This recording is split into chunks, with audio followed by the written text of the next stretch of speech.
Hey guys. Alright, here we go. Chapter 4. While Mom was still on the porch, Dave came into the kitchen, ruffling his hair with one hand. He sighed. Well, Heather's asleep, he said, so you two can get along to bed now. Yourselves. Don't wake her up, Molly. I've just about run out of Little Princess stories. As Michael and I started to leave the room, Dave asked where Mom was. On the porch having a cup of tea, I said as I followed Michael down the hall. Behind me, I heard the screen door open and shut, and then Dave's voice murmuring something to Mom. Pausing in his doorway, Michael said, Want to come in and talk for a while, Molly? Sure, I'm not in any hurry to go in there and take a chance of waking her up. Michael's room already looked like home. His framed insect displays were hanging on the wall over his bed. His aquarium was set up near the window, and his scientific apparatus, microscope, magnifying glass, butterfly net, and chemistry set was in place on the long desk. Dave had made for him. Books filled his shelves, mostly plant, bird, rock, and animal nature guides, with a few Encyclopedia Browns, Hardy Boys, and Alfred Hitchcocks for variety. Picking up one of his fossils, I examined the print of the tiny skeleton embedded on its surface. Doesn't the graveyard bother you at all? I asked. I think it's great, he said. I'm going to make it into an archaeological project.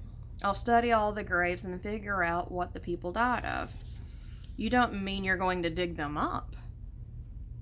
I stared at him, horrified. Of course not. That's against the law. What do you think I am, a body snatcher? Michael grinned and polished his glasses on his t-shirt. Not that it wouldn't interest me. In fact, I wish I could. They dig up Indian burial grounds and primitive Iron Age people, and they learn a lot from the things buried with them.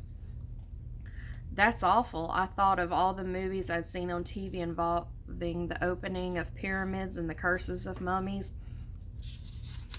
I'd be scared to disturb somebody's bones. I shuddered just thinking about how horrible it would be to disturb a skeleton.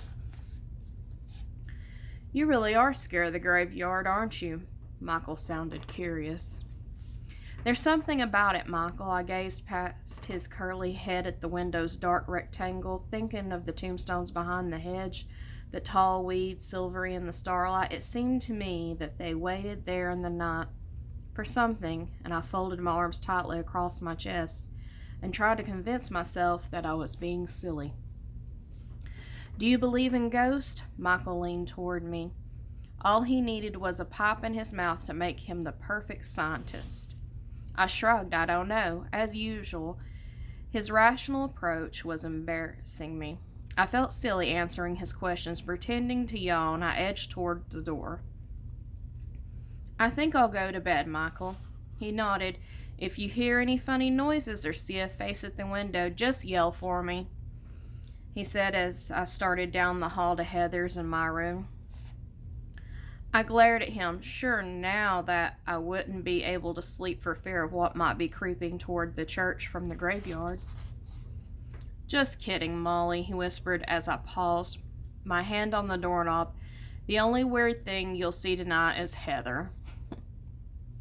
Ignoring him, I tiptoed into the room, except for the moonlight shining dimly through the window. It was dark, and I moved cautiously, not wanting to trip over anything and risk waking Heather. Pulling my pajamas out from under my pillow, I undressed and got into bed. I was anxious to fall asleep as quickly as possible so I wouldn't lie there thinking about the horror movies and the scary stories. But you know how it is. The more you want to sleep, the more you stay awake, hearing every strange sound and translating it into footsteps in the hall, bony hands at the window, the moans of ghosts in the shrubbery. When I heard a sort of a whimper, I stiffened in terror and prepared myself for the appearance of a hideous creature. Forcing myself at last to open my eyes, I saw nothing but Heather, her pale face almost hidden by her dark curls tumbling over the pillow. As I watched, she moaned again and tossed restlessly, mumbling something that sounded like "Mommy, Mommy." Turning my back, I grabbed my cassette player and put the earphones on. Soon all I heard was the voice of Julie Harris reading one of Emily Dickinson's poems. A good inspiration for the poetry I planned to write this summer. I woke up to the sound of a motor droning away outside. The sun was shining and Heather's bed was empty. Glancing at my watch, I saw that it was 9 o'clock. Hoping that Michael hadn't already disappeared in quest of new insects to add to his collection, I dressed and ran down the hall to the kitchen. I found Heather and Mom sitting at the table finishing their breakfast. Dave was already in the carriage house setting up his pottery workshop, and Mom said Michael was in the graveyard talking to Mr. Simmons. "Who's Mr. Simmons?" I asked, pouring milk on my cereal. "He's the graveyard's caretaker. He comes once a month or so to mow the grass and tidy the place up." Mom sipped her coffee. "He's a nice old chap, about 70 or 80 years old, but he carries himself like a soldier." Remembering the height of the weeds, I had a feeling that Mr. Simmons had been on vacation or something. "Maybe it won't look so gloomy after he finishes," I said. Mom smiled and turned to Heather. "What would you like to do today, sweetie?" she asked. Shoving her half-full bowl of cereal across the table, Heather got up and headed toward the back door. "Where are you going?" Mom called after her. The only answer she got was the sound of the screen door banging shut behind Heather. "Oh, well, I guess she'll be all right outside." Mom went to the window over the sink and watched Heather amble across the lawn toward the hedge and then the sound of the mower. "Poor Mr. Simmons. I guess she wants to see what he's up to." She crossed the room and paused beside me. "I've got a lot to do, Molly. As soon as you finish eating, please go out and keep an eye on Heather. I don't want her wandering off. Can't I stay in and help you?" She patted my shoulder. "The nicest thing you can do for me is to look after Heather." Before I could say anything more, she left the room. Gloomily, I ate the rest of my cereal and went outside in search of Heather and Michael. By the time I got to the graveyard, Mr. Simmons had finished mowing. He was clipping and trimming the weeds around the tombstones, and Michael was raking the cut grass into a pile next to the wheelbarrow. Heather was sitting on a fallen tombstone, trying clumsily to make a daisy chain. When she saw me hesitating at the gate, she said, "Molly's afraid to come in here. She thinks something's going to get her." Mr. Simmons looked up and smiled at me. "Well, good morning, Molly. Won't you join us?" Taking a deep breath, I walked toward him, careful as usual not to step on anybody's grave. Now that the grass was cut, it was easier to see where it was safe to walk. In fact, the whole place looked a lot less scary than it had before. "Mr. Simmons says this is a real old graveyard," Michael told me. "The church was built way back in 1825, so some of the graves are 160 years old. Isn't that something? The Civil War hadn't even happened then. But nobody's been buried here since 1950. Isn't that right?" Michael turned to Mr. Simmons. The old man nodded his head. "They filled the graveyard up. That's what they did. Old Mrs. Perkins was the last one to get in." He pointed at a pink stone with a shiny front. "Right there she is, my first grade teacher." He grinned and shook his head. "She's not handing out any more report cards now, is she?" Michael laughed, but I felt sad just thinking about Mrs. Perkins. "Caroline," it said on the stone, "dear departed wife of John Albert Perkins. She will long be missed.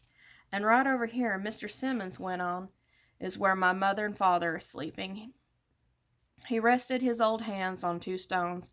"I brought flowers for them and my baby sister, too." I looked at the mason jars full of wildflowers, decorating the three graves. "They look very pretty," I said, wondering if he felt sad. "It must be awful when a baby dies," I added, staring at the tiny headstone marking his sister's grave. "They didn't have the medicine then, you know," he said. "Measles, chicken pox, whooping cough, scarlet fever, and that's what killed the children." As Michael nodded, glad that Mr. Simmons was backing up his own theories, Heather joined us. "Fire, too," she said. "Lots of people died in the fires, didn't they?" Mr. Simmons looked a little surprised. "They did indeed," he said. "My mother died in a fire." Heather dropped a dandelion on the baby's grave and walked away. Mr. Simmons watched her for a moment, then turned to us. "I thought she was your sister," he said. "No, her father married our mother." Michael nudged the dandelion away from the baby's grave with his bare toe. She's our stepsister. Her mother died in a fire, Mr. Simmons asked. When Heather was 3, they were all alone in the house, and Heather almost died too. She was unconscious when the rescue squad found her, I told him. Poor little thing, he said sympathetically, turning away. He returned to his work, clipping carefully around each stone and whistling. The sweet smell of cut grass, drying in the hot sun, filled the air, mingling with the aroma of Mr. Simmons' pipe. A mockingbird perched on the tombstone and sang. Butterflies flashed about, and for a while I forgot my fears and helped Michael scoop the grass cuttings into the wheelbarrow. You haven't mowed under the tree, I heard Heather say suddenly. She was frowning at Mr. Simmons' back as he knelt at the base of the Barry's marble angel. He squinted up at her. Not enough grass under that old tree to bother with, he said pleasantly. There's weeds, though. I just tend to the tombstones. Mr. Simmons returned his attention to the grass, but Heather didn't take the hint. But there's a grave there, she said, her lip jutting out. I saw it. Mr. Simmons straightened up and stared at her. Couldn't be. Too many roots to bury somebody there. The tombstone is lying down the weeds, Heather insisted. Come with me. I'll show you. She started walking toward the dense shade under the oak tree, and Mr. Simmons shrugged and followed her. Michael turned to me. Aren't you coming with us, Molly?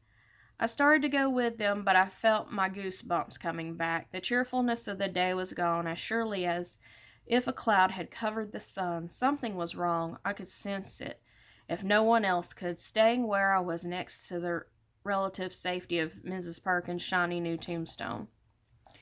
I watched the 3 of them step into the oak tree shadow. Heather pointed at something in the grass, and Mr. Simmons bent down to get a better look.